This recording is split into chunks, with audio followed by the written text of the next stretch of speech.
Bonjour à tous et à toutes.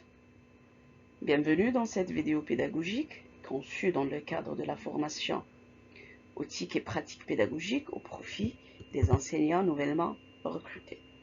Elle porte sur le choix du sujet de recherche et la formulation du titre.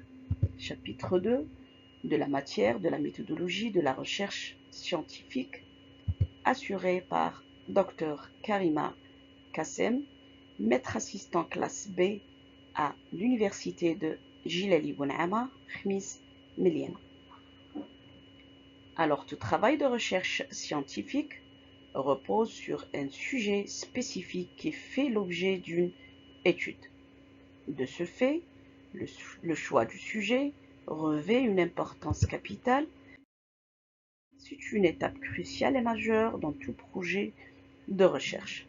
Cette phase a un impact significatif sur toutes les procédures et les étapes de la recherche. Donc, il est important de choisir un sujet qui passionne le chercheur, qui est faisable et qui apporte une réelle contribution à son domaine d'étude ou de recherche. Concernant les critères à considérer pour le choix d'un sujet de recherche, elle s'appuie sur une grille d'évaluation conçue par le chercheur, que l'on peut résumer par l'ensemble des interrogations qu'il se pose lui-même, telles que le sujet suscite-t-il l'intérêt du chercheur? Est-il suffisamment motivant?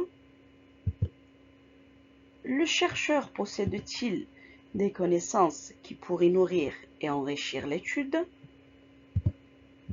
Le thème choisi a-t-il été déjà traité de manière exhaustive?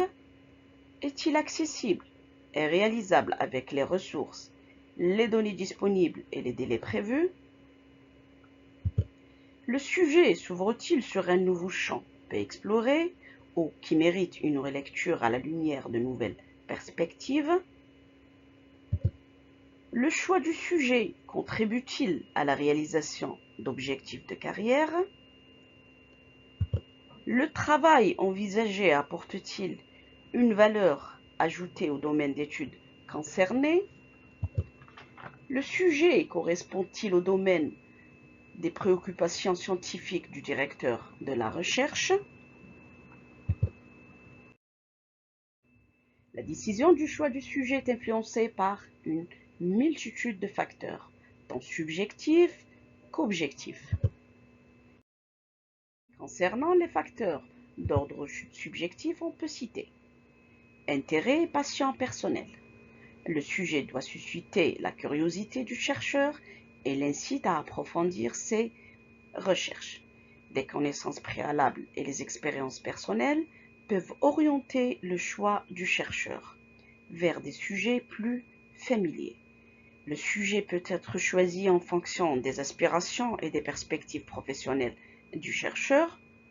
Le sujet doit être en harmonie avec la nature de la spécialité du chercheur, les capacités et les compétences du chercheur, et il est impératif que le chercheur sélectionne un sujet de recherche adapté à ses capacités cognitives, intellectuelles et financières. Parce qu'il existe certains types de sujets qui exigent du chercheur une capacité financière importante lors de la réalisation de la recherche. Ainsi, il est essentiel de s'assurer que le chercheur possède certaines qualités à l'instar de la persévérance et la forte résilience, et les compétences linguistiques qui jouent un rôle déterminant dans le choix du sujet, car il existe des sujets dont les références sont écrites dans des langues spécialisées ou étrangères. Ensuite, qui a trait aux facteurs objectifs, elle se décline comme suit. L'importance du sujet. Le sujet doit apporter un plus à la connaissance scientifique. La nouveauté, l'originalité et la pertinence du sujet. Il est préférable de choisir un sujet qui apporte une nouvelle perspective ou qui explore une question peu étudiée. La disponibilité des références est un facteur important dans le choix du sujet.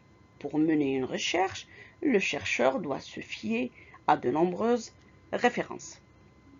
La faisabilité. Le sujet doit être réalisable dans le cadre des contraintes de temps et de ressources disponibles. L'accessibilité des données. Le chercheur doit s'assurer que les données nécessaires à sa recherche sont accessibles et suffisantes. La durée de la réalisation de la recherche. Le temps est compté pour le chercheur et il est essentiel que la recherche et la nature du sujet soient compatibles avec le délai de la réalisation. Pour les méthodes de choix d'un sujet de recherche, il existe deux méthodes. Un choix personnel. Conformément à cette méthode, le chercheur ou l'étudiant sélectionne lui-même son sujet de recherche, ce qui présente l'avantage de lui offrir la liberté de choix. Cependant, ce choix comporte des inconvénients, notamment pour les chercheurs ou les étudiants débutants, qui, en raison de leur expérience limitée en recherche, peuvent faire des choix inadéquats. La deuxième méthode, c'est le choix du directeur de la recherche ou bien l'encadrant. Dans cette méthode, la sélection est réalisée par le professeur superviseur, car il est plus apte à comprendre ce qui convient à son étudiant. De plus, il est capable d'identifier un thème novateur dans lequel le chercheur pourrait exceller.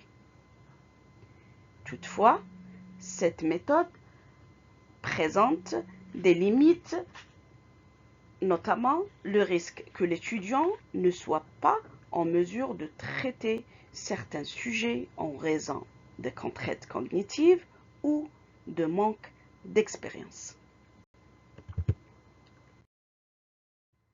Quant à la formulation du titre, il existe plusieurs éléments à prendre en compte, parmi lesquels les plus importants sont les suivants.